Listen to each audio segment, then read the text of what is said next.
you had something you want to talk about before we get rocking and rolling. I want to know, if you guys were to run for president, how would you announce it to the world? Like how I'd let everybody know? Yeah. I would, here's what I'd do. I'd buy like one of those arenas, one of those monster truck arenas. You'd buy it? Well, I mean, I'd rent it out. Okay. I'd rent it out for the night. Pack that bad boy out. I'd have school buses lined up. I'm talking about more school buses than a cartel member, if you know what I'm saying. And I would have 3 monster trucks. I'd be in that. There'd be like a hill. Everybody'd be looking up with like a ramp down. You know, like the ramp like goes down before the school buses. There'd be like a hill where everybody would look up, and all of a sudden you'd hear like just this monster truck engine revving, and while it's blaring out like I don't know, some like the most American song you've ever heard. I mean, it's maybe some Kid Rock or something like that. And then all of a sudden you see me pull up in this huge American flag monster truck on this hill, and then my vice president is in the other one, and Secretary of State is in that one left of me, and I get out, and I'm like waving an American flag. I'm on top of the monster truck, like waving an American flag, hyping the crowd up, stick the American flag in the pole holder in the back of the truck. Man, I've really thought this out. I would go down, hit the ramp at an unbelievable amount of speed. I have to clear the school buses. You're not winning if you No, you would lose. I would clear the school buses. I'm talking about flying in the air, pointing out the window as I'm flying through the air, land it, perfect, hit a little skid stop, start spinning in a circle, you know how they do. Then I would get out, get on top of the monster truck again, crush a cold soda, throw it down, get the mic, vote for me, 2024. You already know what time it is. God bless America. I like that. I feel like I'd win. This is how I would announce that I'm running for president, okay? I would hang glide off of Mount Rushmore. Jeez. With the original Star-Spangled Banner, Old Glory, American flag from the Smithsonian. Okay. And I would be flanked by You're not Nicolas Cage in this thing, though. No, I would be flanked by 7 bald eagles. And not just for the optics, but because the flag is old, they could swoop me up and, But, well, yeah, I mean, look, if I fell to my death, that would really drive home the sympathy vote, too. You'd win. Yeah, but then I would land, right, on red, white, and blue letters that spell out #Constitution. The hashtag, because I need the millennial vote. For sure. And then I'd stand up, I'd say the Pledge of Allegiance. Some money. Then I'm going to air the whole thing on TikTok, because we got to get the Gen Z vote as well. Yeah. And then right when I land, balloons and confetti over Mount Rushmore, it says, Cone 2024, the hero we need. Batman's up there, and he turns off the bat signal. That's his way of endorsing me. Okay, I like that. Jeez, guys. What would yours be, Blake? Beat that. I'd probably keep it a little bit more simple. Either I save the world and then announce, or I come down with aliens, land on the White House, or announce, or I'm at the national championship game, and right when a team wins the national championship and the interviewing the coach, I push the coach over and then announce my presidency right there. That's one of those a good way to do it. That's definitely a good way to do it. Can USC win out and make the playoff? Tom Luginbill is going to join us to preview football's Week 12 matchups in the college game. And Cooper Kupp has been placed on IR by the Los Angeles Rams. I'm Jake Crane, and this is Crane & Company.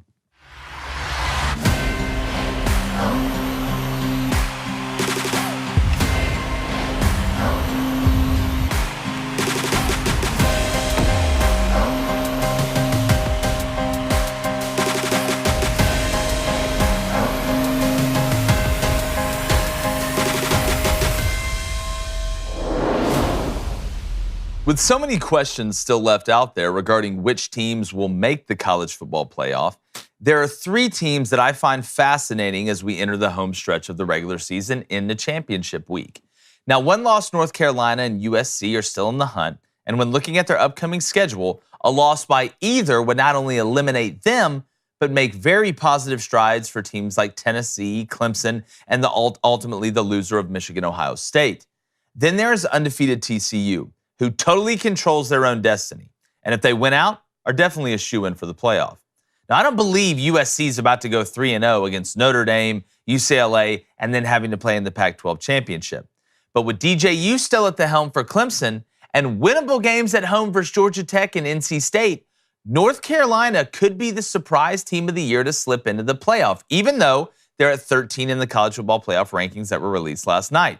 Now, the Baylor game for TCU looks more winnable than ever before this season for the Horned Frogs, followed by Iowa State at home, and then ultimately the Big 12 championship game. So TCU, out of the three, with USC and North Carolina, in my opinion, has the best chance to close this thing out.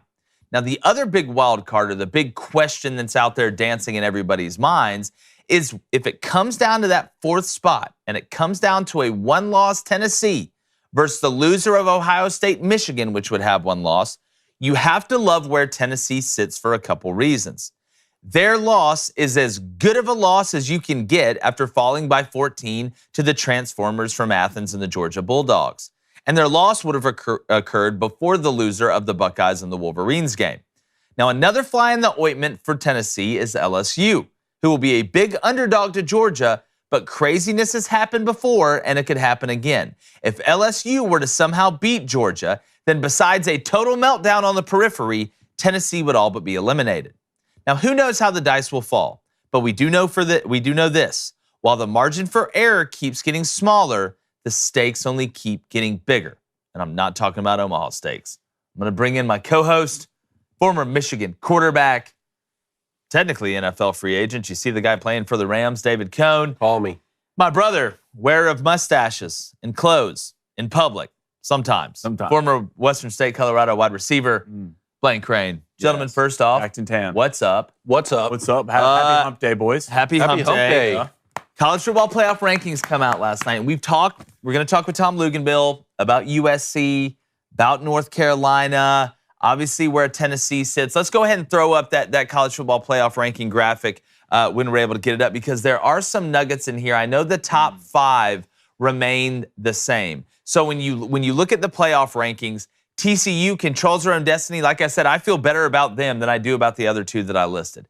Tennessee, you know that somebody's going to lose that Ohio State-Michigan game. So you don't even have to worry about Ohio State and Michigan, in my opinion, if you're Tennessee, because of the loss you had and when you had it. LSU, obviously, at 6, has got to play Georgia. That's going to be tough, and they still got to go to A&M, guys. And I know A&M has been a dumpster fire. Let's just say it. I think A&M fans even agree with me. But you never know. We watched Auburn keep it close with Alabama last year in a game they had no business keeping it close with. USC at 7, Alabama at 8. We know they're out. Clemson at 9. So when you look at what could go down too, if Clemson wins out, Georgia beats LSU, Ohio State, Michigan, one of them are going to be in there. My question, Cone, is does Clemson, if they win the ACC and beat North Carolina, who's over there hanging out at 13, do they jump Tennessee? Maybe, maybe not. I do think they should be ahead of Alabama here, though. I think they should be ahead of a 2-loss. So Clemson fans who are upset about being below a 2-loss Alabama, I understand that. I also understand Southern California fans who say we should be ahead of a 2-loss LSU team. I get that. Now, Southern California does not have the wins that LSU has. The win at Oregon State was impressive. They won by 3. But they also don't have a home loss the way LSU does against Tennessee, which was, it was a pretty big loss. Either way, that is going to work itself out. Like we said, for North Carolina and for Southern California, both of those teams, they're going to have their best opportunities in those last 3 games. But yeah, and then North Carolina was my third surprise. I mean, 5 2-loss teams ahead of them? Well, like we said, look, Drake May and those boys, they're going to play the best defenses they've seen on back-to-back weeks. If you go and beat NC State and you go and beat Clemson, that's the best case you could possibly make. I think even with that, North Carolina will probably be on the outside looking in, but all you can do is go play the games and win them. Yeah, but Blaine, my question I'm trying to figure out how in the hell North Carolina is behind an 8-2 Oregon and an 8-2 Penn State team that the 2 best teams they played, they got smushed. Y'all didn't just lose. You got slapped around. Games were close at halftime a little bit. I mean, who has Penn State beaten that you feel like they should be in front of North Carolina? Now, I know North Carolina, that loss to Notre Dame is looking a whole hell of a lot better every single week. Yeah. And if Notre Dame beats USC, it's going to keep looking better. Mm-hmm. I'm wondering how they're behind Oregon, Penn State, and Utah. I can understand Alabama. I can understand LSU. I cannot understand those other ones. I don't see what to me, there is no theorem that the committee has. It's just spaghetti against the wall. it's contradictions all over the place. And I know this isn't an easy job, but you have it, okay? And you accepted it. All right, you Tom Cruised it. This is your mission. If you choose to accept it, you chose to accept it. Blaine, how is North Carolina at 13? I don't know. That's what freaks me out, because there's not like a base criteria that we decide things. Because if we go to strength of schedule, I mean, they haven't played realistically a ranked opponent at the time they played. Notre Dame's ranked. But Penn State, I mean, the ranked teams they played are what, Ohio State and Michigan. Other than that, lost. Oregon, you hadn't played a super tough schedule. USC's toughest schedule is down the stretch. Clemson's played some ranked opponents. That's why LSU being at 6, hell, if I'm Clemson, I think I should be in front of LSU as well. Yeah, well, if I'm Clemson, if it was, and we're going to do our rankings. If it was me, I agree with the top 5. I think they've got the top 5 perfect. But outside of that, to me, it should be Clemson at 6, USC at 7, North Carolina at 8, Alabama at 9, and then we start working back with the 2. Well, where does LSU go, though? No, I had LSU. Would you leave LSU? I would put LSU Clemson in front of Bama. So I would have Clemson, Tennessee at 5. I would have Clemson at 6. I would have USC at 7. Yep. I would have LSU at 8. And then North Carolina? And then North Carolina. And then Alabama. And then Alabama. So you actually would put North Carolina above Alabama right now? I'd put North Carolina above Alabama. Like you said, the Notre Dame loss is looking better with the way they've been playing. And they got a game against USC. Again, I'm telling you, look, so it looks like what TCU would play who in the Big 12 championship? Kansas State, possibly? A Kansas State, a rematch, right?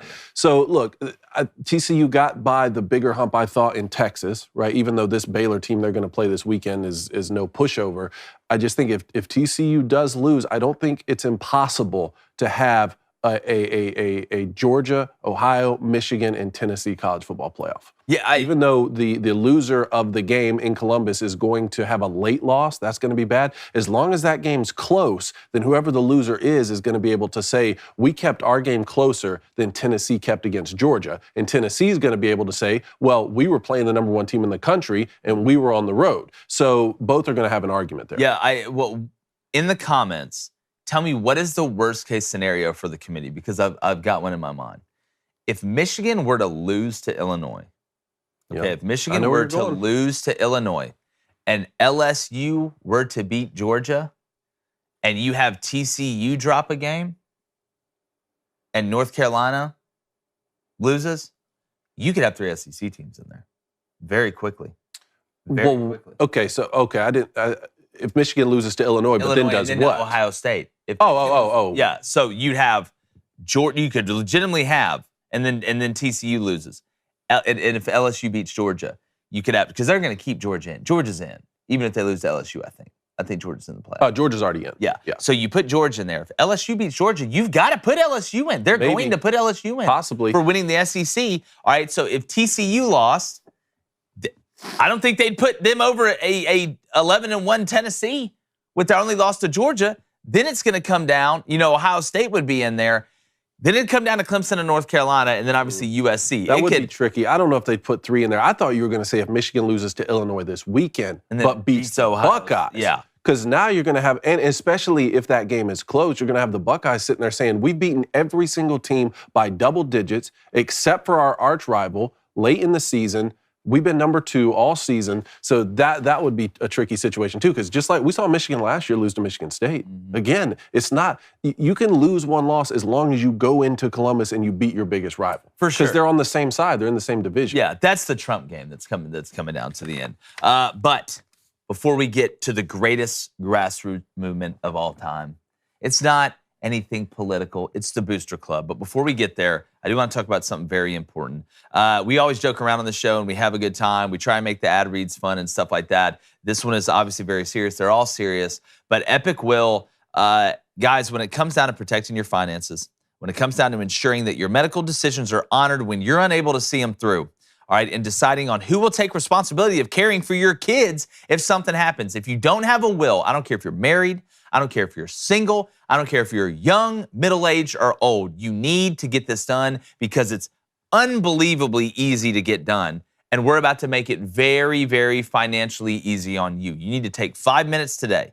Go to epicwill.com, use our promo code BOOSTER, that's BOOSTER, and you'll save 10% on Epic Will's complete will package. That's epicwill.com, promo code Booster. Cone, you're starting a family. It's growing and it's growing, and this is something I know that's near and dear to your heart. It's only $119 if you're a single for one person to create a will. It's not like you're going to go out there. I know inflation's crazy. It probably costs the same, about as much as a bowl of Golden Flake cereal right now. No, but it is too important not to do. And my brother Aaron and I are going to set one up for him, and we're going to time it just to show people how efficiently and how quickly it can be done. That's a really good idea. Blaine, I mean, you're out there still trying to find love. You're going to find it. But before you do, you need to have a will. I mean, if you're this good looking, all right, genius. I love when you talk about me like this. I'm talking about myself for sure right here. This good looking genius, you need to get it done. I mean, they said I look like a young Jimmy G. That's what the word is on the street. A young Jimmy G. So the word is on the street right now. So get it done quick. I mean, last thing you want to do is give your things up to the state. I was going to say young Ron Swanson. Veronica. Veronica. Little China dog. I wake up every morning and say that. Yeah, so that's epicwill.com. Use our promo code Booster. What do we got in the Booster Club? Revco $250, $5. Thank you, Revco, for the donation. It says, happy hum day, fellas. Absolutely. With KU capping Duke last night without Bill Self, how many important head coaches in college basketball games are they ego managers like the NBA coaches? Well, again, it's when you're looking at comparing the college game to the pro game, it's always about ego management. That's what it's going to come down to. But in basketball, when you have a smaller roster, and so if you have less players, they get more headlines. It's just the way it works. It's mathematical. And basketball is a team sport, but we know there's a humongous individual aspect to it. I mean, you look around the league in the NBA, you look at the guys who get the most attention, the LeBrons, the John Morants, guys like that. It is very individualized. But when it comes down to coaching versus ego management, in the NBA, to me, it's a lot more about ego management. It's about ego management in college, but you're much more schematically involved in college than you are in the NBA, in my opinion. I've talked to NBA coaches who have said that. Now, that's not saying they don't do any coaching. You got all day to talk ball. It's like the NFL. There's no recruiting. You're not doing any of that. But let's be realistic. Are they really telling Steph Curry and them what they're going to do? Are they telling Kevin Durant what he's going to do? Are they going to tell LeBron what he's going to do? Or Giannis? The team is run by the players. That's what it's run by. But the best coaches, the Phil Jacksons, the Greg Popoviches, guys like that. And I think Greg Popovich was very fortunate to have guys like Tim Duncan who weren't unbelievably egomaniacs, kind of like we have today, and they're not so self-absorbed. Most of the job in the NBA is managing egos. In college, you have to manage egos, but you have much more control. You have much more control over the situation because, again, in college, even with NIL, they're not making as much money as you. In the NBA, they're making more money than you. They are more important than you are. Not saying players aren't more important in college, but you don't have that grip on them in the NBA like you do in college. And by the way, if you're going to donate, we appreciate it, but the best donation is go to Daily Wire Plus, go to dailywire.com, sign up, and get a subscription. That is the best way to do it. All right, let's go to Jacob Shockley. What's up, Jacob? He says, my prediction is 2 Big Ten teams and 2 SEC teams will be in the college football playoff this year. Also, do y'all like college baseball? And what is y'all's favorite postseason in any sport? Yes, love college baseball. Played it. My favorite postseason in any sport is March Madness. March Madness, I will continue to say that. I will die on that hill. I was very, very excited to watch some really good college basketball last night that we're going to get into. Filipowski from Duke is a freak show. I know they lost, but we're going to get into that. I don't want to get too far. I love college basketball. Love college baseball, though. But now the best postseason sporting event is March Madness, hands down. Now, when it comes down to 2 Big Ten teams and 2 SEC teams, very real possibility, but I think TCU is going to be the fly in your ointment on that one. I really do believe that. You look at Baylor, Blake Shapen, coming off that big year they had last year, One Punch Man, Dave Aranda, however you want to look at it. They've kind of fallen off the cliff a little bit, but if Baylor doesn't turn the ball over, I think this game could be a little bit tricky. They've had problems with turnovers, and then Kansas State looked like it is going to be Will Howard for the rest of the years. What is that official? Starting quarterback. Kleiman said, basically referenced that, which Adrian Martinez, again, transferred from Nebraska. I know he's probably having a lot more fun than he did in Nebraska and would have had a lot more fun if he would have stayed in Nebraska than he is, where he is now at Kansas State. But I do think I do think TCU is going to be in the college football playoff. But the job Adrian Martinez did throughout the stretch of this Oh, season, really good job. Some of the games he won. Really good after we watched him, guys, at Nebraska. We're like, Totally that's why I didn't think Kansas State was going to have such a great season this year. You know, I knew he transferred over. I didn't think that he would shine the way he did. One of those games, I think he had 250 passing and another 150 on the ground. One of the games, I'm trying to remember who it was against, but he just went nuts from the start. Oh, he was on the Heisman watch. Yeah, he went was nuts from the start, like rushing. Was it at Oklahoma? I think it was Oklahoma. I think it was at Oklahoma. Who hasn't had a huge day against that defense? That's exactly right. I mean, they're slower than me trying to read hieroglyphics. I mean, Kellen, you're throwing for at least 3 bills. You think so? Against Oklahoma defense? At least 275. Man, here's what Adrian Martinez had at Oklahoma. He had 234 through the air with a touchdown. He had 148 on the ground with 4 TDs. Yeah. They're bad. No, he Justin Fields to you. Let's go. Sean Pennison, #Ask Crandon Company. What's more likely, Tennessee getting in with 1 loss or the loser of Ohio State / Michigan getting in? I think Tennessee getting in with 1 loss. I'd agree. That's what I was saying, though, because you have to look at the timing of it. And what I mean by that is that Ohio State-Michigan game, while it's going to be huge, while it's going to have 2 top 5 teams, and y'all may disagree with me here, it's the last game of the season. Mm-hmm. Tennessee lost a couple weeks ago to the number 1 team in the country on the road by 14. They went out, go 11-1. They're winning going into the end of the regular season, even though they're not playing in their conference championship. And the loser of Michigan-Ohio State lost their last game of the regular season, also not playing in the conference championship. I think that the loser of that game would probably bump down. What you would see, in my opinion, what you're going to see is Georgia's going to stay at 1 because I think they beat LSU. The winner of Ohio State-Michigan is going to stay at number 2. So let's just say, to not jinx it for you, Coney, Ohio State wins it. So Ohio State's there at 2. TCU, if they went out, they're going to be at 3.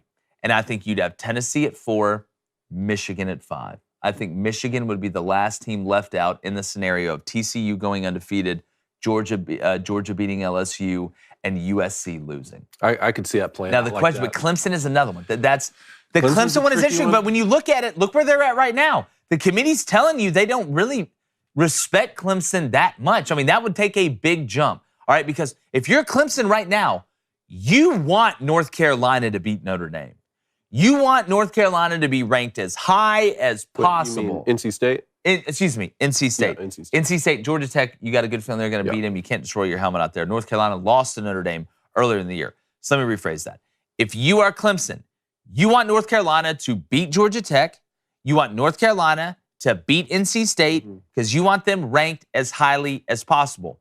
And you want Notre Dame, obviously, to beat USC. That takes another one out. That slices another one out, and it improves your the way your loss looked and the way North Carolina's loss looked. You see what I'm saying? Mm-hmm. So Clemson's a little interesting to me, but man, it's going to play out. It's going to be wild. Another thing that helps Tennessee is Georgia's win over Oregon in week 1, 49-3, because Oregon did come along after that and started playing really good football. And it's not even it's not out of the realm of possibility. They could still win the conference, right? I know they lost to Washington last week. Yeah, they lost to Washington and Georgia. That's it. So that helps Tennessee too, is saying, look what the team we lost to, look what they were doing to other good teams across the country. So I think that's a very realistic possibility of how that could play out. If you're a Buckeye fan or a Wolverine fan, you have to go into the last game of the season and say, we have to win it. Yeah, we have to win. And that's how it's been every year, you know? Let's go to M. Hutton, who's always a big USC guy. All right, you know Huddy. What's Huddy saying? Guy. What's Huddy saying? Is he disrespecting? He doesn't like the disrespect. From the poll or from us? From us. What? Hold on. So the disrespect for the ACC and the Pac-12 was unfounded. The Pac-12 has 6 teams ranked in the college football poll, 1 more than your beloved SEC. Okay, so let me ask you this. Let me ask you this. Out of Georgia, Tennessee, LSU, and Ole Miss, what's USC's record against those 4 teams if they were to play them?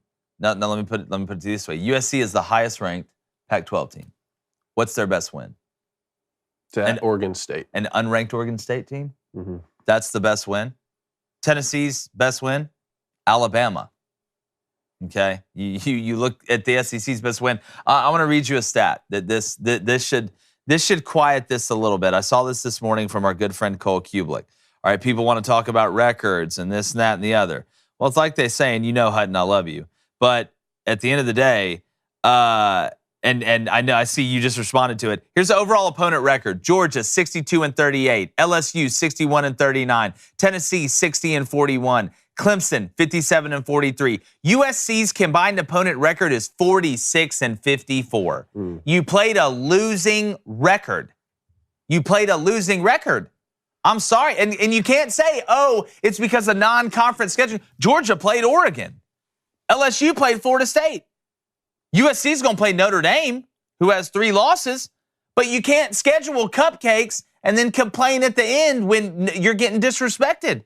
Who've you beaten? You beaten nobody. They're not going to hand it to you. Matt Leinart and Reggie Bush aren't out there. They're not going to hand it to you. That's not how it works. Same thing with North Carolina. They beat nobody. Yeah, they beat nobody. Both of those teams, and Clemson beat both of those teams nobody. have their toughest games ahead of them. So that is a good thing for them. If you're Huddy right now and you're a Southern Cal fan, you have to be saying, I love the fact that we're going to finish with UCLA, our rival, and Notre Dame, and we could go get a shot at Oregon, because now if you win all 3 of those games. You win those 3, I'll be the first one to stand up here and say USC is for real. But you haven't beaten anybody that's very good. And you should have lost to Oregon State. Thank goodness they turned it over, or y'all would have lost. This would be a moot point. So let's not act like USC is some team that's out there just rolling it up. And people talk about SEC scheduling. I'm looking at the USC's overall record, and it's a joke. Or the Pac-12 scheduling record, and outside of Oregon, it's a joke. Now, I do think he was talking about the Pac-12 and the ACC. I think the Pac-12 has a good argument to make that they've had stronger teams this year than the ACC for the first time in a while. So now if you're looking at a 1-loss USC team who finishes the season beating UCLA, Notre Dame, and Oregon back-to-back, or a 1-loss Clemson team who ends up winning the ACC championship and their only loss is at Notre Dame, I think they go USC. I think so, too. Their only loss is a 2-point conversion at Utah, which is a good team. If we're comparing which conference is better, the Pac-12 or the ACC, I would take the Pac-12. Top to bottom, right? Top to bottom, yes. Top to bottom. Top to bottom. Not who's got the best team or who's got the worst team. Again, and that's not to say that because you can't do, do you think USC would really beat Clemson on a neutral site 1-on-1? Not necessarily, maybe, not necessarily, but that's not what you have to go off, right? You have to go off what are the wins and what are the losses. If you did like the Big 12 SEC Challenge in basketball, where like... But late in the season. Later in the season, like this team plays this. That's called the playoff. This team. That's exactly right. But no, look, USC has their chance. You have your chance, Huddy. You have your chance. And like I said, if they win all 3 of those games, I'll be the first one to come on here and say USC deserves to be in the playoff. And if it comes down to TCU going undefeated, Georgia obviously doing what they did, winner of Ohio State, Michigan, and a USC with 1 loss that ran the table in the last 3 and won the Pac-12, I'd put USC in over Tennessee. And also, let's just say this quickly, because we talked about this all summer. This is Lincoln Riley's first year. They have 1 loss by 1 point right now. We didn't know how the season would turn out. We knew they'd be good on offense. He had a lot to fix in the trenches on the defensive side of the ball. That defense isn't great, but they sit here right now doing everything in the college football playoff conversation with 1 loss. If you're a Southern Cal fan, you have to be ecstatic. Well, it's looking like it's worth it. It's looking like it's worth all the money you gave Lincoln in the. Well, we're really about to find out. In the jet. We're about to find out. I mean, you're about to play the actual real ones in the Pac-12. Been walking through all the little guys. Almost lost to Oregon State. But other than that, your hardest game to Utah. Arizona's kind of looked like a better. And you lost, which you lost. At Utah, yeah, but you did beat Arizona, which is after the big win from them against UCLA. That looks a little bit better. But you're about to find out at the end of this. Let's go to Brandon. He says, why isn't Florida ranked? 3 losses to a top 10 teams, and they were competitive in all of them. Did lose to Kentucky, but blind squirrels find nuts sometimes too, guys. Yeah, that was another one I kind of found interesting when the AP poll came out. Florida, to me, they've been somewhat schizophrenic this year. It's a really hard team to project. But if you want to talk about one of the best 3-loss teams out there, we talk about Notre Dame. Florida's got to be in that conversation, don't they? Yeah, here's some 3 losses near the back end. Oklahoma State has 3 losses. They're 7-3, ranked 22. Oregon State has 3 losses at 23 right now. Oregon's at 22. I thought they were just outside receiving votes for some reason. You're talking about Oregon? I was talking about Oregon State. Oregon State, yeah. Oregon State 23. And then NC State at 24 right now with 3 losses. I think Florida has a legitimate argument. I think they have a legitimate gripe too. But the great thing about Florida is you get Florida State, all right, who's ranked as well. Yep. I think they were 19th in the college football playoff rankings yesterday. They were 19th, and they're 7-3. Yeah. I got a question here from Drew Stein. It says, can you boys use your odd-making skills to set the line for the game? Also, what is Cone's confidence level in the Michigan victory? I'm guessing against Ohio State. I don't know what game he's talking about. The game. He's talking about the game. Oh. He's talking about Michigan, Ohio, which you said yesterday was, did you say 8.5? Michigan, 8.5. Who is that asking the question? That's Drew Stein. Drew. So there it is, Drew. Blaine told us yesterday the line is 8.5 right now for Michigan on the road. I thought it'd be more like plus 8.5 Michigan, right? Plus 8.5, yeah. Correct, Minus 8.5 Buckeyes, yeah. So I thought it'd be more like 3.5, maybe 4.5. But hey, look, man, this Buckeyes team is no joke, and you're playing them on the road. I think for Michigan, the best thing you have going for you is you've proven to be a run-first physical team. Hopefully you get some elements. Maybe it snows, maybe it rains a little bit. If you're the Buckeyes, you're hoping for clear skies that day, get the home field advantage, and you want to make Michigan have some false starts and some holding penalties. If you can make it first and 15 or first and 20 for Michigan, and you can come down in the box, load up 8, maybe even 9, force a young J.J. McCarthy to beat you through the air because you've already started behind the chains, that's going to be... Oh, I think that's what they're going to do. I think they're going to load the box and say, all right, JJ, beat us through the air, especially down the field. All right, Coney, let's get to 5 big questions. Let's do it. 5 big questions here. The first one, I want to talk about the Philadelphia Eagles for a second. Tough home loss to a Commanders team with Tyler Heineke this past weekend. They have a great win over the Vikings in prime time. Other than that, though, I was looking at some stats here. The Philadelphia Eagles beat Dallas, but when they had Cooper Rush, Dak was out, right? They beat the Cardinals without D-Hop. They beat the Commanders earlier in the season, but that was the Carson Wentz Commanders. And they've beaten the Lions, the Jags, Steelers, and Texans. Is there any chance that this Eagles team is a bit overrated? I think there's always a chance, but if I'm the Eagles fan, I'm not worried as much about that as I'm worried about Dallas Goedert being hurt. That's a huge loss for the Eagles. It was like a bloodletting for tight ends this weekend. Zach Ertz goes down. Dallas Goedert goes down. Dallas Goedert, in my opinion, outside of the quarterback, was the straw that stirs the drink. Everybody will go to A.J. Brown. You'll look at Devontae Smith and Miles Sanders. But Dallas Goedert protected the seam and was a security blanket for Jalen Hurts on third down. Not having that and not having that chemistry, I think as an Eagles fan, would worry me more than anything. I think they're good enough up front on defense to not, say, all right, well, we played these teams, so we're overrated. The way the back end got roasted against the Commanders and Taylor Heineke absolutely shocked me in that game. They were busting coverages. You were having guys not playing the right leverage. Guys were given way too much cushion. They were guessing down the field. Philadelphia looked to me like they thought they were just going to roll their helmet out there and win that game, which kind of is surprising considering that team is built off toughness and kind of some underrated guys like Jalen Hurts and things and players like that. But if I'm an Eagles fan, I'm not so much worried about the schedule and the Texans and the Jags and the Steelers.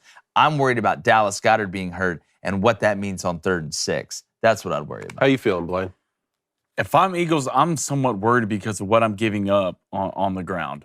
I mean, you give up 150, and Jordan Davis went out a couple weeks ago. I believe he's out for at least 4 weeks. But you give up 150 plus against the Commanders. To go back to the week before that, you give up 168 against the Texans. You're getting beat in between the tackles. And this defense, this Eagles defense early in the year, what were they doing? Stopping the run, and the secondary was absolutely, Darius Slay Jr., top 5 corner. The guy they got from the Saints right now leads Gardner Johnson leads the NFL in picks. So your secondary was playing great. You can see them missing Jordan Davis right now. You really can. It's a great draft pick. I'm surprised we haven't seen Nakobe Dean out there yet, but the Eagles have to get back to defense on stopping the run. It's what they were built on. They were running the ball and stopping the run. If they get back to that, they'll be fine. Yep. Yeah, we're going to get back to 5 big questions, too. We're going to bring in Tom Luginbill. But first, it's turkey frying season. If you've never eaten a deep-fried turkey, let me introduce you to greatness. But you cannot get there without having a propane tank, Cone. And what's better during Thanksgiving than getting a propane tank brought to you? Nothing. It's 2022. Heck, it may land out of the air in a drone. Probably not, though, because it's a propane tank. All right, they're a propane grill tank home delivery service. They deliver propane tanks right to your door, and they deliver on your schedule. There's no long-term commitment. You don't have to do a subscription. You don't have to sign up for some I'm in the tank club or whatever. Plus, the delivery is completely contactless, just in case, you don't want to be contacted physically, all right? You don't have to be at home to receive the delivery. You can track the order on the Cinch app. You can also exchange a tank. It's a little bit of everything. All right, it's tanking season. I'm not talking about what the Falcons need to start doing. All right, so you need to go online to cinch.com or download their new app to order. New customers can get their first tank exchange for just $10 with promo code BOOSTER, BOOSTER. That's cinch.com or download the Cinch app. Use our promo code BOOSTER to get your first tank exchange for just $10. It's cynch.com, promo code BOOSTER. It's a limited time, David and Blaine, and you must live within a Cinch service area to redeem this. Propane. Right? Propane. You want good pain? Get that propane. Ain't got no gas in it. Ain't got no gas. You always check the simplest things first. Visit cinch.com/offer for details. Tom Luginbill from ESPN. Tom, do y'all deep fry a turkey for Thanksgiving? You seem like a deep fried turkey kind of guy. Heck no. You think I got any time to actually even be home for Thanksgiving? That's true. I wish I was home for Thanksgiving. In fact, this week or this Thanksgiving, I have a Friday game. I've got NC State in North Carolina on ABC. Ooh. Yeah, it's going to be a sneaky good one until NC State went and screwed up last week and lost to Boston College. But nevertheless, if you haven't seen Drake May, you better turn in for that show. Mm-hmm. So, yeah, we're rarely even around for Thanksgiving. I wish. I mean, I wouldn't probably trust anybody in my family to do it for the sake of burning the house down. Yeah. But we'll stick to the oven for now. Don't put the frozen turkey in the deep fryer. It's an art. That's how Ukraine's attacking Russia right now. It's dropping a bunch of turkeys and propane in the fryers over there. We'll save you some. We'll save you some, Tom. Next time you come up to Nash Vegas, we'll save you some. But I want to start, with the college football playoff rankings last night. I'm trying to understand. I'm doing the math, the science, the chemistry, using technology to try and understand how North Carolina's at 13. I don't get what they're doing. I don't see how they're behind Alabama at 8-2. I know it's Alabama, but they're out of it. They're absolutely out of it. You look at the team, they're behind a 2-loss Oregon, a 2-loss Penn State, who somehow is in front of a 2-loss Oregon. I don't understand. There's no Pythagorean's theorem, or I'm not seeing any formulas I can plug in some numbers and it makes sense. Well, am I wrong here?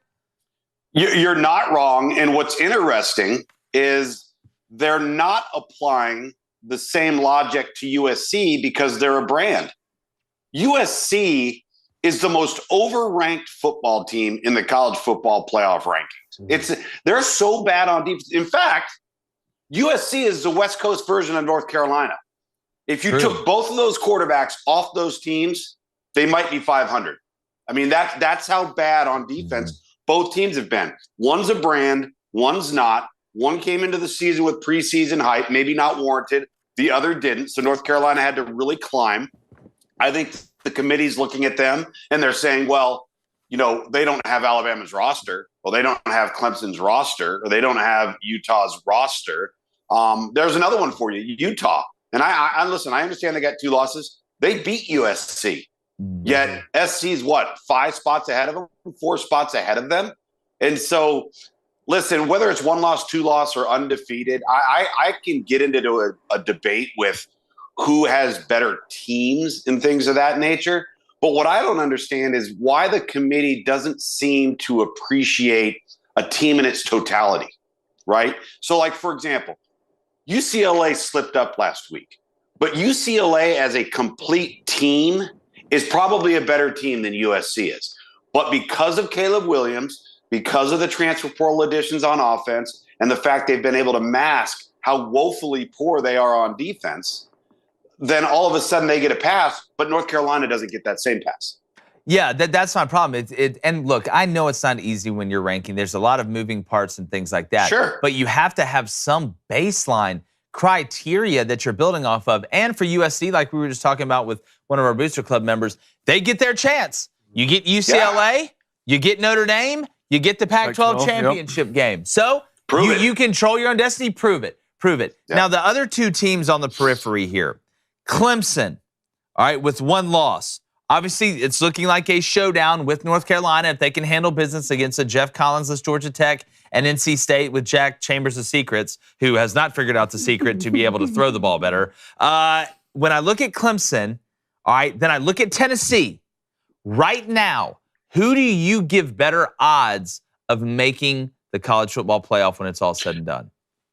Well, from an odds perspective, you probably have to say Clemson, even though I don't think they're the better team, because they will have at least played in their conference championship game, whereas Tennessee will have not played in their conference championship game. And when it comes down to a separating factor, then the committee always seems to fall back on that, right? They always seem to say, well, it's a one-loss team versus a one-loss team. And that one-loss team didn't play in the conference championship, but this one-loss team won their division and did. That's the hurdle, I think, for Tennessee.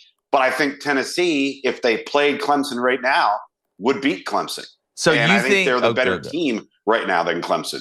Go ahead. So for Tennessee to get in, because here's what I'm looking at. I'm looking at the ACC. I'm looking at North Carolina and Clemson. Because if we're going to say that Clemson's going to get in, if they win the ACC championship, which they're going to have to only still have one loss at the end, then don't we have to say that North Carolina has to be in if they only have one loss? So a North Carolina team, ACC champion for that fourth spot, would jump Tennessee as a one-loss SEC runner-up in the East to make the playoff, which I agree with. So if you're a Tennessee fan, are you basically saying, all right, we have to have either North Carolina lose to Georgia Tech or North Carolina State or Clemson, and then Clemson lose to South Carolina, I guess, or they're not getting in? I mean, is that what we're looking at right now? Yeah, potentially, because you would need that champion of the ACC to have two losses, to have at least two losses and be reflective of the overall strength top to bottom of the ACC, which would hurt them, obviously. And the ACC is part of this equation, but you just referenced SC and their path and controlling their path and being in the conversation. We still don't know if we're going to have an undefeated Big 12 champ. I think that's probably unlikely, but maybe we do. Maybe TCU pulls this thing off. And then let's not forget about a one-loss loser of the Ohio State-Michigan contest. They still got to be in the conversation. And so there's a lot, I think, at play here that's going to determine this. But I do feel, and I've gone through the mock college football playoff committee ranking process, there is a default to a conference champ. If that conference champ has one loss, it's their easy fallback. Yeah. Okay, so if we're sitting here, Tom, and the only undefeated conference champions are the SEC and the Big Ten. Every other conference has one loss. TCU slips up. Let's say USC does run the table, beats UCLA, Notre Dame, and Oregon back to back to back, and their only losses on a 2-point conversion against Utah on the road. And then Clemson does something similar. Clemson or North Carolina, one-loss conference champion. Their only loss is on the road to Notre Dame. And you're sitting there with a good, let's say, a Wolverines team who loses close in the horseshoe, and you got a Tennessee team who lost to Georgia, the #1 team on the road. How do you think it would shake out then? They'd put the Pac-12 champion, if it's SC, with that gauntlet over the next 3 weeks. Now, I think they'd do it for a variety of reasons. Again, they default onto the conference champ.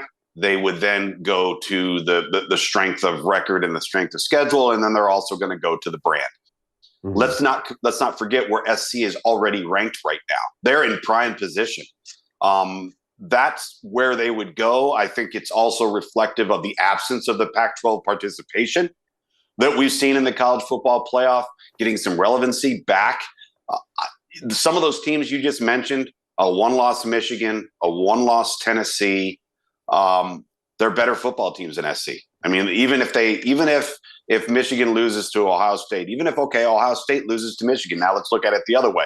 Ohio State ends up being the one loss. Ohio State's better than USC, but that's not how this thing would play out. I think they would go with the Pac-12 champ. It would be a warm and fuzzy feeling. It's a great story. You have a brand. You have a potential Heisman Trophy candidate, not maybe winner, in Caleb Williams. It's too set up, too easy for them not to do that. So blanket statement, outside of the SEC, Big Ten, take them out of it. They're going to have one in. If you had 3 one-loss conference champions out of the Pac-12, the ACC, and the Big 12, to me, the ACC is on the outside looking in right now, right? Well, who would be the fourth, though? Because he's saying, so USC's in, then you have Georgia, and let's just say either Michigan or the Buckeyes. So then who's the fourth then? That's what I'm saying. Because if they're one loss? Yes. Yeah, okay, I got you. Yeah. No, and I can get behind TCU. That. But who is the loss to, and how bad is it? That's my question. Yeah. And the other thing, too, is is it out of sight, out of mind, or does it linger in the mind of a committee when you lose, right? Like if let's just say Oregon didn't screw up last week, all right, and their only loss is to Georgia, the number 1 ranked team in the country in week 1, all right? For whatever reason, that fades off into the background.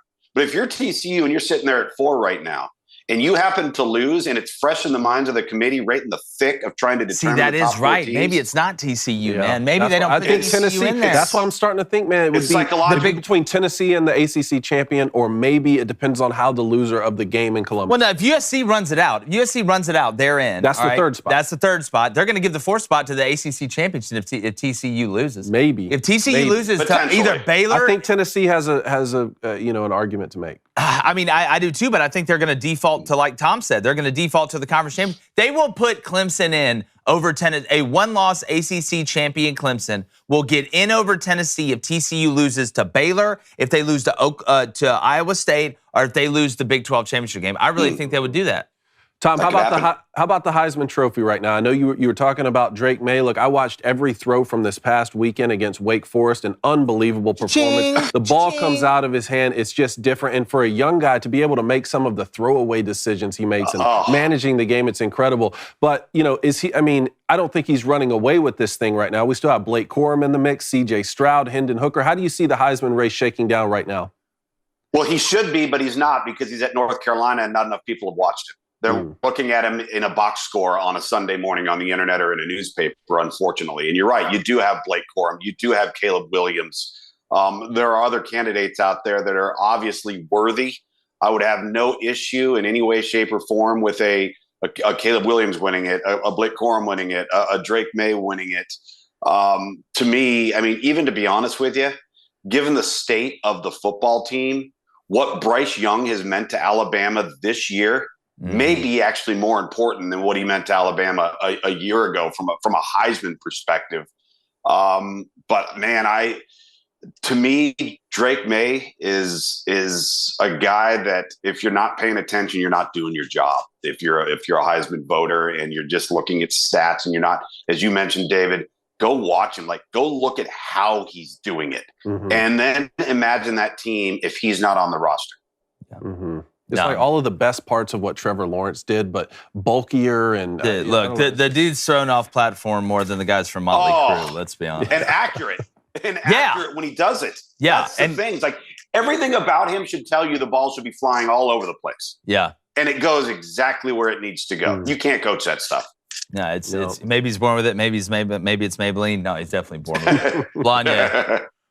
All right, Lugs, what's up, brother? Blonde. Travis Elrod wants to know, #Ask Tom, is the Big 12 the second best conference behind the SEC? The Big 10 has no one other than Michigan and Ohio State. Maybe Penn State. Is the Big 12 a deeper conference? I would say that's fairly accurate, but what I would also say is I don't think the Big 12 has a team like Ohio State or Michigan in the conference. So what we may be lacking in terms of elite rosters in the Big 12, we're making up for it with top to bottom competitive balance, if that makes sense. Yeah. But like, there's not, like, to me, like if Michigan was in the Big 12 right now, I mean, it would be, I don't think anybody would stack up well with them. They wouldn't match up. Same thing with Ohio State, but the competitive balance, maybe with a lack of elite rosters, yes, I think the Big 12's probably earned that this year. All right, let's go to M. Hutton, who's a huge USC fan. Here we Tom. go. That'll be good. So questions for Tom. Oh, they're all mad at me. They're all mad at me right now. Yeah, trust me. They're mad at us, too. He says, Caleb Williams has 3,000 passing yards, 31 touchdowns, 2 interceptions, and 6 rushing touchdowns. Why isn't he mentioned enough in the Heisman conversation, especially with marquee games to play? Is he not? I don't know. I mean, yeah, you mentioned him earlier. I mentioned him earlier, and I'll say this, and this is the stat that I think alarms people because it's very telling of how Heisman voters do their job in many regards. If you count Colorado and BYU, all right, Ty Detmer and Rashawn Salam, all right, there have been six Heisman Trophy winners from the West Coast over the last, 28 years, and 3 of them went to USC. Now, why is that? It's because you can't win a Heisman Trophy in a box score on the internet the next morning. You have to be seen. You have to play games, relevant games in relevant viewing windows. You need that 3:30 Eastern window. You need that 12:30 Eastern window. If you're going to play your games, and Chris McCaffrey is a prime example of this, you're going to play your games at 10:30 at night on ESPN or ESPN2, and nobody's seeing it. It doesn't matter if you rush for 250 yards. That's been proven because nobody's winning the Heisman Trophy from the West Coast. So unfortunately, that's kind of the reality of what the trophy has kind of come down to. I mean, you look at Mark Ingram. When Mark Ingram won it for Alabama, he had his best games against the best opponents on their schedule in the 3:30 CBS window or prime time, and everybody saw it. Everybody saw it. So we should be talking about Caleb Williams more. He is a difference maker. I think you're going to have quarterbacks go 1 and 2 in next year's draft. And I don't know which one it's going to be, but it's going to be Caleb or Drake. It's going to be one of those two guys. That quarterback draft slot's going to be unbelievable next year with those two quarterbacks. So he should be. And he's carrying that team. Because if he's not on that team, they might be 500. No, I'm with you 100%. A couple more. One question the Butch Club wants to know. I know you're not going to be home for Thanksgiving this year, Tom, but what's your favorite Thanksgiving food, man? Oh man, so I'm a big turkey guy, but I do like an occasional honey baked ham. All right, you've got to have. Now my wife's from the state of Alabama, right? So we've got to have homemade mac and cheese. Yes. We've got to have homemade sweet potato casserole. We definitely have to have a variety of pies, right? We got to have pumpkin pie. We got to have pecan pie. We got to have chocolate chip pecan pie. Yes. Maybe a homemade apple pie. Chocolate chip pecan pie. Let's go. Top notch. Now that's a circus in your mouth. Then you got my favorite. Yeah, you got to have. I think you've got to have some form of like a green bean casserole, and it's all got to be like made from scratch, right? Yes. Very Southern, very bad for you. And then enough to eat but off good of it for for like you. the next 72 hours. But good for your soul. Yeah. Good for the soul, yes. And I need some old Southern person watching as this is happening. Just that just makes it better. Just sitting there watching. So let me get this right, Lugs. You married a girl from Alabama. Oh, it's our anniversary today. It's my anniversary today. Man, I'm saving you. I'm saving you. Shout out Darby Lou. Yes. 3 years, sir. Yeah. 3 years. And I'm marrying a girl from Alabama. Wait a minute.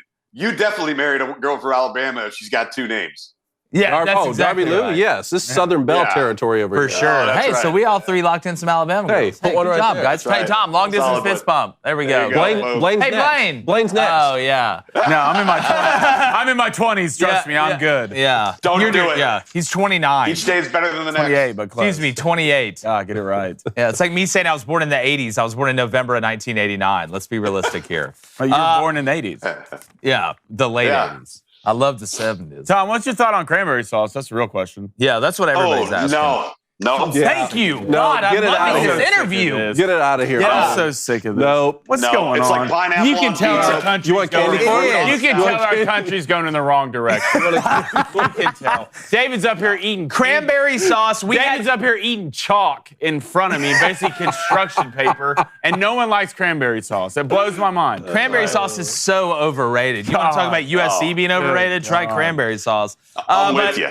Yeah, so Luke's Friday. So tell us where you're at next. You said Friday you're going to be where? Friday next week. Next week. Yeah, I've got NC State, North Carolina on Friday. This Saturday I've got Bedlam. So I got Oklahoma State. Yeah. Ooh, okay, Bedlam. Nice. ABC Prime. Yep. Yeah. All right, brother. Well, we appreciate you as always, my friend. Yeah. We will talk next week as this thing starts to get down to the wire. Please be safe out there. Sounds good, guys. Have a great week. All right, you too. Okay, guys. We're doing good. Proud of y'all. Tom's doing good awesome. on a win. Tom is awesome. Doesn't like cranberry sauce. Married a girl from Alabama. It's my type of guy. Grow up, Tom. So let's get back to 5 big questions real quick. 5 big questions. All right. Cooper Kupp has gone on the IR. Great. The Rams are last place in the NFC West. The Seattle Seahawks are first place in the NFC West. Yes. Do you think this will be the Super Bowl the Rams won? Will that be the only Super Bowl this nucleus gets with McVay and Stafford and Kupp and Aaron Donald in the game? Yes. I don't think Aaron's too long for the league. I wouldn't be surprised if he retired after this year, to be honest with you. You know, there's some speculation that Aaron's going to retire after winning the Super Bowl. I wonder if he could go back, if he would have retired after they won the Super Bowl after seeing this. Matt Stafford's not getting any younger, even though I do think he has a run in him. But the Rams put together that Frankenstein team. You know, you had OBJ, and it didn't end up working out with Cam Akers. I just think it was a one and done. But it was a hell of a one. You'll talk about the one forever. I don't think they're going to fire McVay. I'm not saying I don't think McVay's going to win another one, but I don't think the combination or the nucleus, as you just put it, is going to win another one. And Blaine, I know that Cooper Kupp injury is just devastating. Can you talk about that for a second? Oh, God. Today, we're hating on cranberry sauce. We're talking about Cooper Kupp. Today's the day. Today's definitely the day. You know, there's a certain way how certain people want to go out, right? Especially as a fantasy manager. If you're going to go the IR and you're going to get hurt in the fourth quarter, which no one wants to see, Cooper, I hope you get better. At least go out on top. Not 1.9 points. 1.9, Cooper. You have one catch. Tyler Higbee has 16. So he's at least out for 4 weeks, right? He's having surgery. So my fantasy team's done, guys. It was a good run. It's good run, guys. It's not done. It's who do you got this week? over. Who do you got this week? Who cares who I got this week? Oh, that's fine. I'll look. Who cares? It's probably the winner of the conference, winner of the league right now. Just that guy. After Cooper Kupp goes out. Shapiro's just Shapiro's coming down. Look, it's all about getting the playoff. It's all about getting to the playoff. Hey, it's never that first team, Blaine. Yeah. It's never that top team. We're like Bama making the playoffs right now. Well, right now, over. Blaine, right now, you're in fifth. Cone's in fourth, so the top four make it out of 8. All right, I'm in third. Cone's in fourth. You're in fifth, dude. You're right there. It's over. You've got Shapiro, but you're on projection to beat him right now. It's over. You're projected to beat him right now. Projections mean nothing. You got Jalen Hurts, Alvin Kamara, I know Dameon who's Pierce, on my team. Hopkins. Keenan Allen's questionable. Maybe not get another setback. Maybe he won't sneeze and rip his hamstring apart. Keenan Allen. Whatever happened. You got the whole team's questionable. Their work ethic's questionable. Their toughness is questionable. To be honest here. You got Freiermuth, the Quaker, out there at tight end. Well, I got making oatmeal in his own butter. I had Hurst on the bench. That's true. Was he He'll come back and play. Love Hayden, but mid. Let's be honest. Keenan Allen. The entire season. DeAndre Swift. After week 1, Alvin Kamara. The Saints are like, all right, guys, we're in the red zone. Hey, Alvin, we're not giving you the ball. Alvin, get out. It just doesn't. It make sense. All right. Now my Haru is gone. Mm-hmm. Savior, the walking 30 piece is gone because we had Hillary Clinton's kid at quarterback playing. Now I have to deal with this the whole time. I'll probably lose the Walsh, who has like 4 guys on a bye. Isn't it funny that Walsh's guys are on a bye? That's a joke. So talking about Cooper Kupp, his injury, you know, Cooper Kupp was saying that we shouldn't have turf fields anymore. We should play on grass. Aaron Rodgers came out and was saying the same thing. We should only have grass fields in the NFL. We even had a Denver Broncos, our director Trey sent me this. Aaron Patrick, a Denver Broncos special teams player, suffered a knee injury at SoFi Stadium earlier in the season. Now he's suing the NFL, the Chargers, ESPN, and the Matt Company. And everybody named Matt. And everyone named Matt, including Walsh. That's exactly right. So I wanted to show you this clip and get your thoughts on it. Okay, let's play it. DeAndre Carter breaks one tackle. Oh, no. The mat. Oh, yeah. Why do y'all have a rubber mat right there? Of course it's gonna get stuck in that. Where's this at? SoFi Stadium. Oh, not shocking. Oh, that sucks. What do you think? Does he have a case? So they say, and we got to get John Brinkus on. Here we go. It's the only way to find out. We have to get John The only Brinkus scientist on for we this. He was trust. at the beach last time we talked to him. You want to talk about probably doing some science? Yeah, studying coconuts and waves. Yeah, Or gravitational. coconuts in waves. Gravitational forces. Yeah. The gravitational forces of coconuts riding waves at the beach. My thing is this. They say that statistically it's the same amount that you get hurt with because we all know non-contact injuries are typically some of the worst. Yes. Especially with ACLs and knees and ankles and stuff like that. I have just played on turf and I've played on grass. And I don't see a lot of guys, cleats getting caught in the grass. You know? Like I see it get caught in the turf. OBJ in the Super Bowl. Same thing. I would not be opposed. I would not be opposed at all to every field going grass. And I think it looks better. Is it harder to manage? Yeah, well, so is 3 kids. Get over it. You had them. You needed them. All right? So it's like my dad said, I had you to bring me beers and change the TV channel. Wait, what happened now? Your dad said, I had you to bring me beers and change the TV channel. Yes. That's a good one. That's what he said. Adam brought his first thing over the other day. What was it? It was Darby Lou's phone. She said, Adam, bring me my phone. And I had to go kind of micromanage the situation. Yeah. Like, hey, here it is. Now scoot along, take it to her. Now hurry I was up. like, Adam, if you do this, it's chore season for the rest of your life. No, you're buying in. So be careful here. And then he took the phone over there. I was like, oh, get ready. You're going to be bringing me all sorts of stuff. That's exactly right. It's like my dad said his dad, before they even, everybody's using remote controls, he used to sit in front of the TV and his dad would be like, turn the channel. And he'd like turn the knob. He'd just sit right by the TV. All right, what do we got next? All right, last one here. College basketball results from yesterday. Boys, did you see the Michigan State-Kentucky game? What a game. Double overtime? First off, Tom Izzo whipping out the inbounds play to send it to OT with the dunk? like 2 seconds to go. It was a heck of a game back and forth. It was so good that I know Kentucky lost, and you're upset you lost. First off, Michigan State being unranked is an absolute joke. It's wild. It's an absolute joke. But seeing Sheboy that healthy, I think he went for like 22 and 18 boards. Coming off that knee surgery, you have got to feel really good. I like this Kentucky team. I really like the makeup.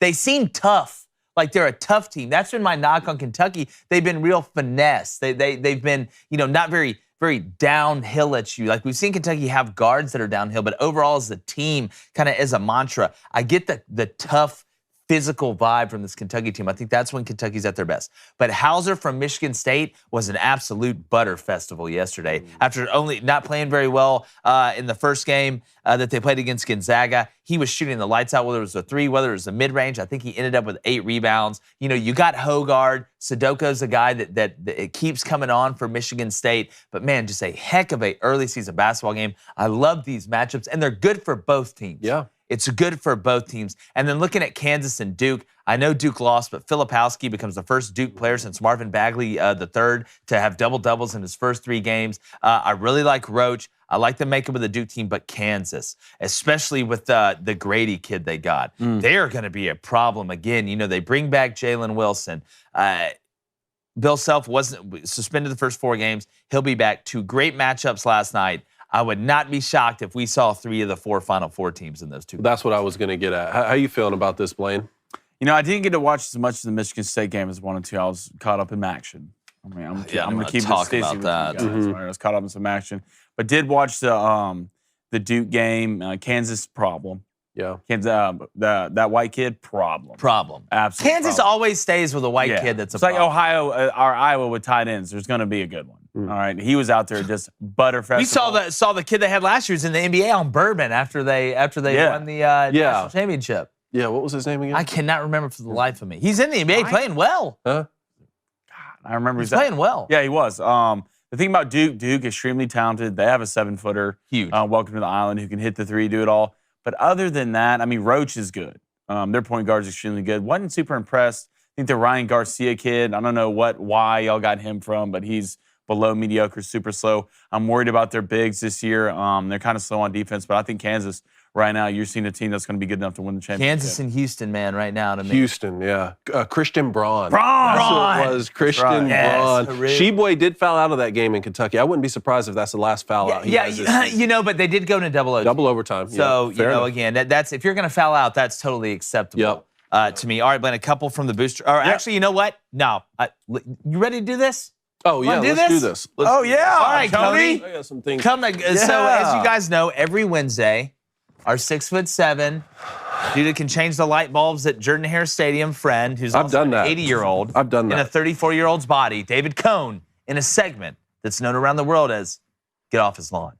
To all the Jeff Saturday haters out there, how about y'all get off my lawn? 6 6 days after becoming the interim head coach of the Indianapolis Colts, Jeff Sarode in his coaching debut. He then immediately changed his name to Jeff Sunday.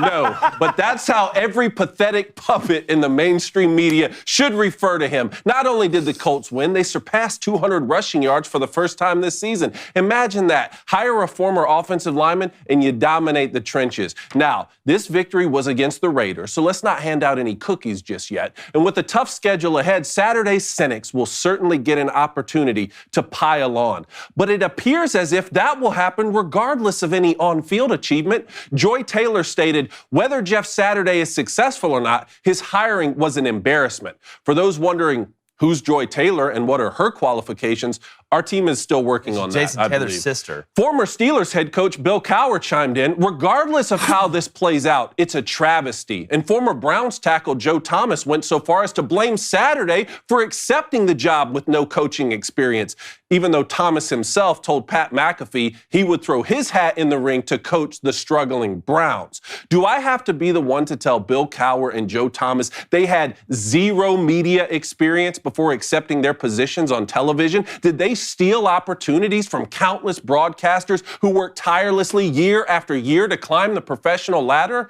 No, Jeff Saturday is not some unaffiliated custodial worker who is cleaning out the chocolate river at Willy Wonka's factory, 6-time Pro Bowler with the franchise, Super Bowl champion with the franchise, executive member of the NFLPA. Saturday walked the halls of the Colts building for 12 years, setting the cultural tone. Some of the coaching staff who are supposedly more deserving now haven't walked those halls for 12 months. Will Saturday be a permanent NFL coach? I don't know. If he is, will he fail? Possibly. But if you find Jeff Saturday's hiring problematic, however, you would call the same hire visionary if the former player in question had a different skin color, then I won't be bashful when I tell you to get off my lawn. Yeah, that's your best one. Dave. That's my favorite one. Am I wrong? No, you're right. not. It's such a great point you brought up about Bill Cowher and them. Hey, man, you don't have any media experience other than press conferences, every now and then. Like you got guys, white, black, Hispanic, that have majored in broadcast journalism, trying to work their way up for that job, and you took away their job without having any experience. But then you're going to pile on Jeff Saturday for coaching a sport that he played, that he's a Hall of Famer at, and he played the center position, which anybody who knows anything about football understands that. But the two worst, one, Joy Taylor, who every time I scratch my eyes is looking more like Jamel Hill. It's the only way people will listen to her because she doesn't really know anything about the game and never really has. Because again, how does she, think about this, Cone, how does Joy Taylor, I'm using her thinking, okay? How does Joy Taylor have a job talking and grading football players and teams on a sport she never played? She never put a helmet on once. She doesn't understand how it really goes down. She doesn't know what she's looking at. How does she have a job talking about football? She never played it. Then Joe Thomas, it's even worse. And on Joy Taylor, she doesn't have that job if Jason Taylor's not her sister. Let's go. If Jason Taylor, a Hall of Famer, isn't her sister, nobody knows who Joy Taylor is. Nobody even knows who she is. I'm sorry. But Joe Thomas is one of the worst ones too. I'm going to let you do this because you found this. Well, yeah, that was just like I just said. Look, Joe Thomas came out and basically said that Jim Irsay, the owner of the Colts, only hired Jeff Saturday because he was his drinking buddy. Now, Jeff Saturday says, I've never had a drink with a man in my life. I don't really drink, and I don't know if he drinks. So I don't know any of the personal relationship between the two. But he said that Jeff Saturday is also to blame for accepting the head job with no coaching experience. But then he went on Pat McAfee's show a couple years ago. So we spliced these two clips together. Yeah, you want to see fake? You want to see a puppet? You want to see what a puppet looks like? Everybody, Joe Thomas. Where's Geppetto? Play the clip. You have got to be kidding me that this is something that Jim Irsay and Jeff Saturday, who's not blameless for accepting the job, could have talked and decided that this was the best thing for the Indianapolis Colts at this juncture of the season. And that's so funny because Joe Thomas was on our show, and I didn't remember this until a guy named Nick Scroggins, I believe his name was, on Twitter, sent us this video numerous times yesterday. This is what Joe Thomas said whenever I asked him about the Cleveland Browns potentially needing an interim head coach just a couple years ago. Who would want to be the head coach for the Browns, and why aren't you potentially going to be the head coach of the Browns?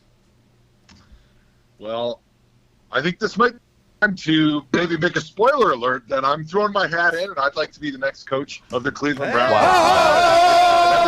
And why? And why would he think that he has a right to be the head coach of the Browns? No, to like, take this all is those so opportunities, right? Because he was bad. one of the greatest offensive linemen in the history of the franchise, and they're struggling, and he would set a cultural tone. That's why. Yeah, it just shows you these people don't think for themselves. They go with like what the woke mob or whatever is that they're afraid they won't get backlash on.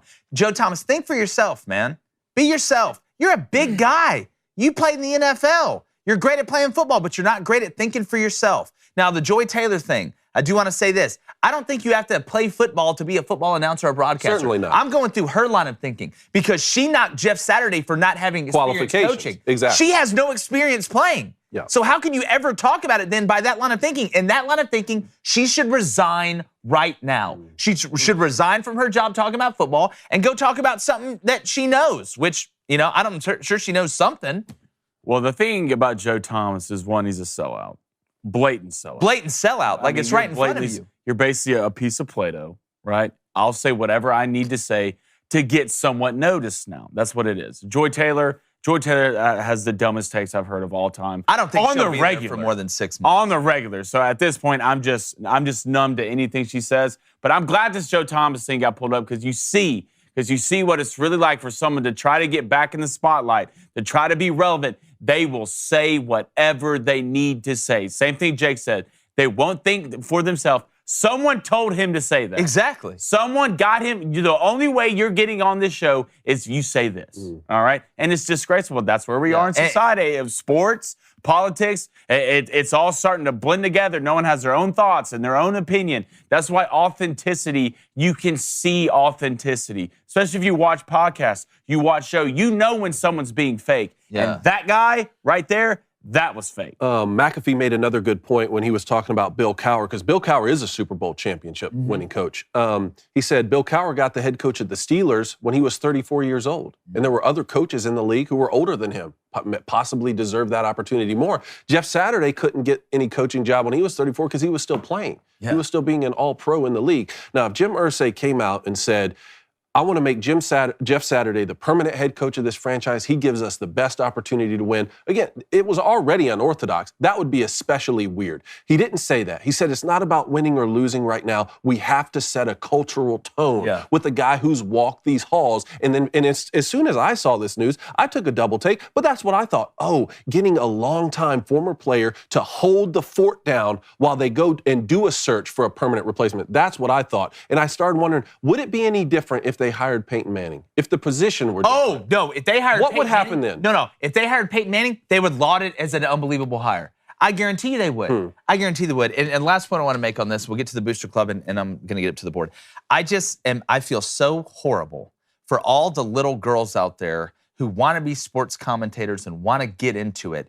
And you watch the way Joy Taylor and Jamel Hill and these women act. There's some great women reporters out there and women analysts and stuff like that I think do a good job. There's not a ton of them, but there's some that do a good job. Joy Taylor and them, that's not them. And I hope all the little girls out there that are aspiring to be in that job do not take the way that Joy Taylor and Jamel Hill and these people act and think that is the way it should be, or that it may get you a job on FS1. It may, bow to the woke mob or whatever, but it doesn't last. There's a great saying on Drake's song Pound Cake with Jay-Z before the music starts. Only real music's gonna last. All that BS is here today and gone tomorrow. It's sickening, and I hope they don't take their cues from people like Joy Taylor, who again can't formulate real football thoughts because she doesn't know. She has no idea. It's just race baiting. It's race baiting. It's terrible. It's always gonna be something. Yeah. Right. They're always a victim. They're always move the goalposts. You don't really hear about. If a different color skin guy got hired as interim coach somewhere else.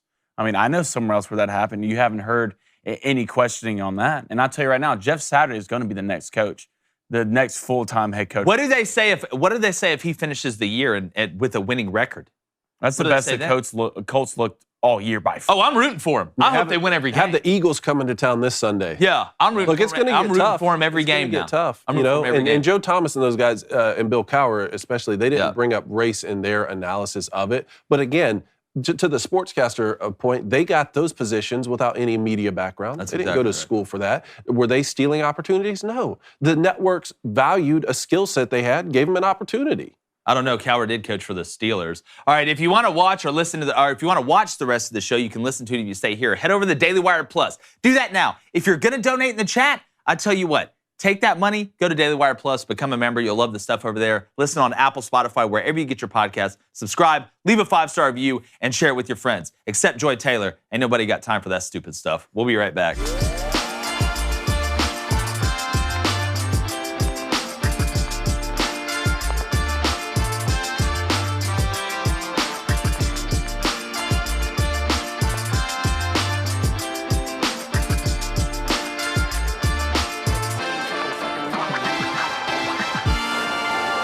There was an old show that was really popular when I was younger and growing up.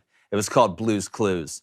And it's mail time, Cone. All right, boys, we got a letter. mailbag question here. First one from Alan. Yo, did y'all check out the Western Kentucky helmets from week 11? Yes. The black with the matte black with the red, I think it was. Well, with the visor. Did you see the visor they had? It had the googly eyes on it. I don't know if I may have seen that. Oh, it was so dope. It was so dope. He says, I think they're dope. Anyway, wanted to say thank y'all for renewing my love of sports. I played baseball, football, and basketball growing up. Played Division II in college. I love your show. You guys make me laugh almost every morning, but you never make me cry. I was just wondering if you guys ever listen to other sports talk shows in the mainstream, or do you have any recs for smaller shows that you listen to? Of course, God bless. Love you guys. Appreciate that, man. Love you too, brother. And no, don't listen to any other shows. Just listen to ours. No, I'm just kidding. There's a lot of good ones out there, man. I like the ones that are kind of underneath. Now, I will say, since I do this for a living and I watch sports all day and stuff like that, I find it better for me not to watch any of them. I like Cowherd, honestly. We worked for the guy. Got a lot of respect for the guy. Met the guy. Yep. Still have a great relationship with him. I respect Colin a lot. I think he does a really good job. Because say what you want about Colin, but he says what he thinks. Like, he says what he thinks. He ain't one of these people up there that's listening to somebody to tell him what to say. Cowherd's going to say what he really thinks. But, you know, as far as how much I listen to other sports shows, I find if I listen to too many sports shows, there's too many opinions going around. I like to watch it or watch the game, you know, read the clippings, stuff like that, box scores, and formulate my own opinions without getting it polluted, if that makes sense. I like the Baseline podcast guys. Yeah, Those guys are good. Blaine, how about you? Man, don't really listen to a lot of sports podcasts. I can listen to David Pollack all day. DP's a real one. Yeah, DP is a real one. I'll always can check out a little Blake Ruffino at AYS, too. Yeah, shout out Ruben. Yeah, I can listen to people talk about LSU all day. Yeah, I love just wild. LSU's fan base is especially right now. Yeah, it's just wild. Right? It's unbelievably entertaining. Man, and hey, I never really watched Pat McAfee's show, but after listening to some of the stuff he was saying on this Jeff Saturday thing, I might check it out more. One more here from Sierra. Hey guys, love listening to your show. I would like to hear you talk about Coastal Carolina. I'm a CCU alum from 2010. It's so fun watching them grow. Yeah, monster in training. We've already seen what Jamie Chadwell's done there. You're going to try and keep him as long as possible. I hate that Grayson's out for the rest of the year. One of our favorite quarterbacks, Blaine's been high on Grayson for a couple years. But I tell you, Coastal Carolina's campus is so freaking sweet. Yeah. It's right on the beach. That's what you talk about growth potential. Like you look at South Alabama and Mobile, right? You look at where the recruiting is, Panhandle, by the beach. Coastal Carolina, by the beach, in the on the coast, stuff like that. Obviously, it's Coastal Carolina. It's a fantastic school, and I love the colors on the unis. There's really nothing about Coastal Carolina. Won the national championship in baseball a couple of years ago. Yeah. I mean, you're 9-1 right now. 9-1 right now. It's a winner. Them and Liberty. You talk about upgrading yourself, and if I'm a bigger conference, I know the Sun Belt doesn't want to hear me say this right now. Yeah. If I'm the American, I'm looking over at Coastal Carolina. I'm looking at growth potential. Yeah.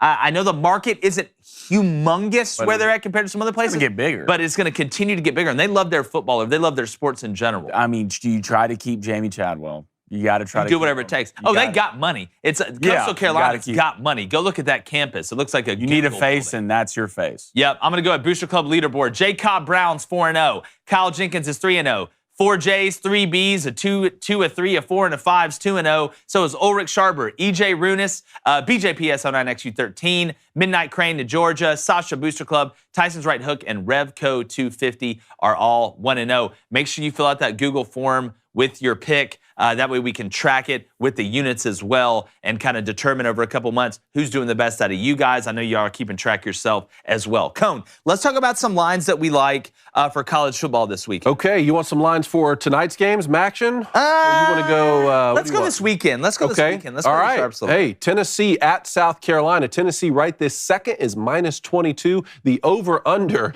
66.5. I locked in the over-under at 63.5 at -150 on the alternate line last night. I'm looking at this game. I think South Carolina's embarrassed, okay? I think South Carolina's embarrassed about the way they played against Florida, the way they played against Missouri. This is their last home game. It's going to be filled up. They're going to be crazy. I know there's some negative energy around the South Carolina fan base. I need them to score 24 because they're not stopping Tennessee. Okay, Tennessee's going to drop at least 40. I'm going to knock on that real quick. They're going to drop at least 40. Okay, probably 45. I need South Carolina to score 24. I think they can score 24. I think the crowd's good enough to get them to 20, make one play, maybe a block punt, beamer ball, whatever you want to call it. Give me the over, even if it's at 66.5. I just don't know how you take an under when Tennessee's involved in the game. How about you, Blaine? This game's at South Carolina, correct? Correct. I think Tennessee rolls them. You like the 22.5? Yeah. That's a weird number. I try to buy it down a couple points. If I could get to 20.5, 20.5. I would go with. But I feel like Tennessee's just a lot better team, and Tennessee needs to show out these last two games. Yeah. TCU -2.5 on the road at Baylor, over/under 58. This is a game I'm not going to touch. Gun to my head, I'd take TCU -2.5 because they've found ways to win, and Baylor and Blake Shapen's found ways to turn the ball over. But there's a lot better games on the board, I think. I'm going to go ahead and tell you right now, the Auburn-Western Kentucky over 52.5.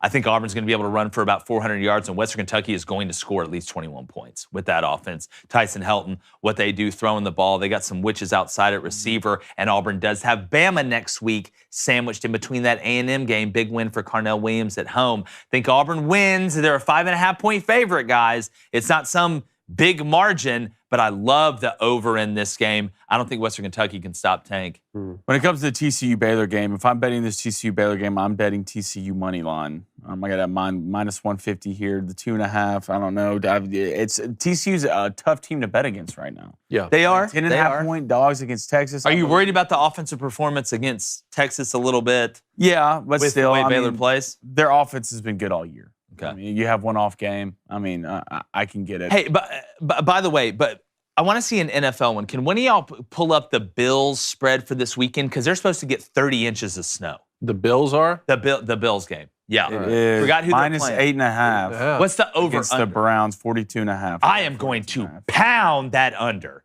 It is supposed to snow. I mean, it's going to look like the North Pole. They're going to be dropping off presents at houses. Our Thursday game is going to be the Titans-Packers. Where's that at? That is at Green Bay.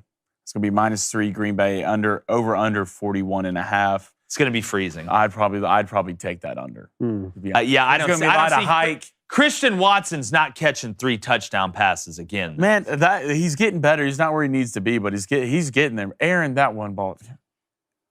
Aaron Rodgers thrown it's just poke. That's why all the people, they're like, y'all need to bench Aaron Rodgers. I was like, I can't take you serious anymore. I mean, he must be back on perks. Yeah, back on the perks. He's back on the perks. Perks of the job. All right, what do we got? Talking about Eagles Colts. Remember that game's in Indianapolis, +6.5 Colts, over/under 45.5. Oh, God, I just don't have enough sample size with Jeff Saturday and the Colts, and it was against the Raiders. I will bet on the Colts after seeing them against the Eagles. I don't think it's a bad bet for the Colts right now. Moneyline +240. Well, I kind of brought it up earlier. What are the Eagles giving up a lot now? Rushing yards on the ground, and the Colts do have the personnel in that offensive line, like plus rushing yard game. So don't let Jeff Saturday win this game. Win this one and let's really see what's going on. Win this hell Next on thing you know, this. he's running for president. Yeah, I'll be hell on this and that Twitter app, believe me. He'll be hang gliding from Mount Rushmore. That's exactly right. I'll get a monster truck. Would you really hang glide, David? No, you wouldn't. That would be my presidential announcement. You wouldn't hang gliding from Mount Rushmore with You're the old, 6'7", you with can't the hang original glide the Star military Spangled Banner, and Do you we even live. need a hang glide, or can we just put wings on your arms?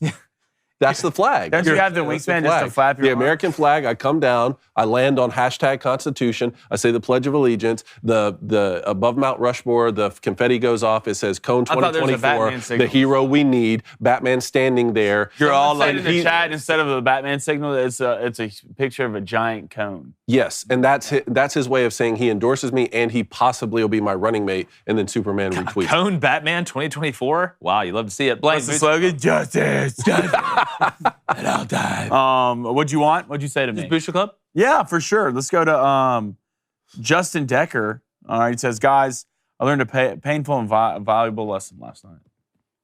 Don't bet on college basketball. College basketball. Ooh. Look, Did it's you hit your basketball bet? basketball. I did not, and I'm going back to the well. I'm going back to the well. Look, Max has been treating your boy well. No, North Carolina, after I picked them to win the national championship, they messed around and won by single digits against Gardner Webb. Two Thanks. guys. Great. I feel great about it. Great book. Let's go, Justin Decker, $2 donation. He says, I went to the Auburn game, guys. We're pretty good. Is Chris Moore starting for Auburn? No, Chance Westry was back last night. Did you see him? So if Chris Moore's starting for Auburn. No, I didn't get to watch. I watched Maction last night, fellas. I'm watching football. All right. I need to see football I need to see Auburn against good competition before I feel it. But after watching it, I'm gonna be honest with you, Trayor and Johnny Broom down there, triple threat. I don't know, the way Cohen was talking about Alabama's just going to kill everybody and win the national What, championship. just like J.D. Ooh, I don't know Davidson. about that, but I Just think like J.D. Davidson's going to be a top 10 pick. Remember hearing that? NATO No. says this every year. Alabama got better with him leaving. I know. That's and what I'm he saying. got better. All right, Tyler Ingstrom, he says, Gonzaga fan here. Oh, Tyler. We're friends, right? And Michigan State winning last night makes that win on Veterans Day looks better. And Jake, now is your chance to jump on the Jump on the train, man. On the zag. Gonzaga bandwagon. Yes. Jump. Do it. Here's my thing. I don't think they're physical enough, brother. Oh, here we go. I just don't. When you had Jalen Suggs, Gonzaga had a little physical tone to him, but Baylor, I mean, let's be honest with you, played against the guys from Jurassic Park. I mean, you really had no chance in that one. I like Nolan Hickman. All right, Drew Timme looks like the 30-year-old dad that's still messing up the high school kids when you go to Frank Brown Rec Center or the YMCA. Or something He looks like that. Drew Timme looks like the guy's like, hand me the football, I'm about to throw it over these mountains right here. Yeah, no, Drew Timme just looks like exactly Rico? what Drew Timme does on the court. I think Mark Few's an unbelievable coach. I'm so pumped for Gonzaga to maybe join the Pac-12, the Big 12, wherever. Kudos to y'all. You're doing what, you know what, Colleen, I'm not even going to say it. I'm not even going to say it. I haven't said one bad thing about Notre Dame in a while. I'm not going to say it because I'm not trying to start a war. All right, but let's get the picks real quick. Okay. Tonight, this month, just, again, give it up to God. That's what I'm doing. It's like my golf swing. I gave it to God a long time ago. Whatever happens, happens. After a big month last month, you know, we're just going to have fun for the rest of this one. I've got 2 3-teamers, all right? 2 3-teamers. Because who doesn't want to go 0-2? I'm surprised you could fit all that writing. You know what I'm... Don't. No. Hey. Don't. Yeah, hey. Come on, man. Hey. I'm talking about writing, okay? I bet Calm you down. All right. Give me Kent State money line. This is one of the 3-teamers. Kent State money line. Eastern Michigan under 34.5. Kent State under 40.5. It's supposed to snow. Are those TTPs or the full game? These are TTPs. Gotcha. These are TTPs. So what? Okay. What do you not understand about this? Okay, did you put the under in front of it? Because it's the TTP under 34.5 for Eastern Michigan, TTP under 40.5 for Kent State, and Kent State money line at plus 125. Plus 125. I'm not a violent man. Nice little dog reading bet. TTP like it's there. Blaine, I couldn't have fit it if I did TTP. Don't look at me after you just fit all that in the right corner and tell me you couldn't fit TTP right. I'll look at you and all right? I can't see any of that. I said, when'd you learn to write in Braille? Huh? The same time you learned to read Hebrew. 6 years ago. Exactly. Remember things. Great trip. All right, my other 3-teamer. Western Michigan, Central Michigan, under 53.5. It's at 7 o'clock, and it's going to be basically below freezing. Miami, Ohio versus Northern Illinois, under 50. And Eastern Michigan, Kent, under 64. Those 3 together are plus 280. Giants, help us God. All right, what do you got? Look, 0 for 2 the past 2 nights. I blame my mentality. I need to get it right, okay? I've watched, I think, four 4 total halves of college basketball this season so far. So I know as much as what's going on as I do in MAC. All right, so I'm going to go double basketball pick here. Houston, minus 30. Okay, this for you. Minus 110. Don't worry about that, okay? And the answer is Texas Southern. Oh, God. And then Michigan, minus 9.5 on the road at Pitt, minus 110. Hunter Dickinson and the boys. Hey. Win by 10. Best Dickinson since Emily. All right, give me 1-1 yesterday. We'll take it. Hit a little 2-team plus 200. So we did move up in units.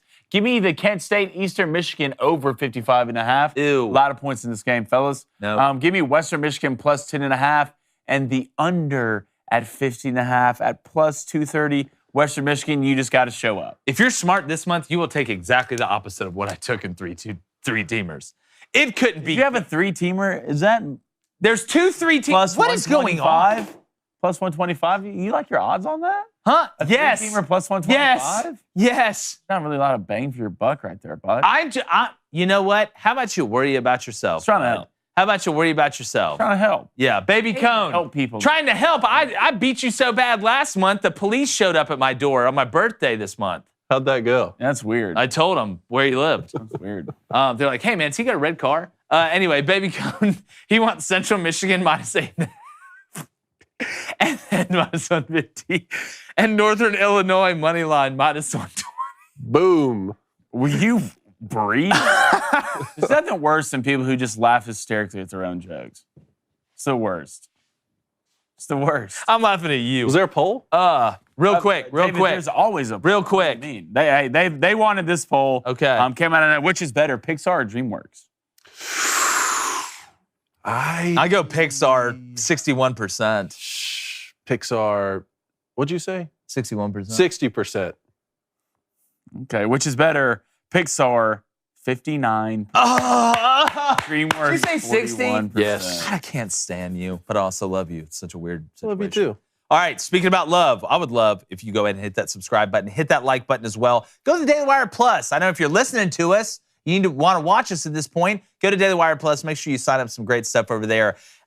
Tomorrow, very, very big show. Friday, very big show as we get down toward the end of this weekend as well with some pretty big-time games, USC, UCLA. So make sure you check us out on all social media forums as well. And like the chances of it being warm in any of these MAC games tonight, we're going. Gone.